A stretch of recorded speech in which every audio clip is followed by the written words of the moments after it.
দোকানে পনির বললো ৬৬ টাকা না কত ২০০ টাকা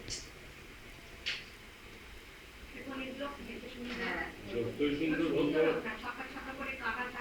শোনো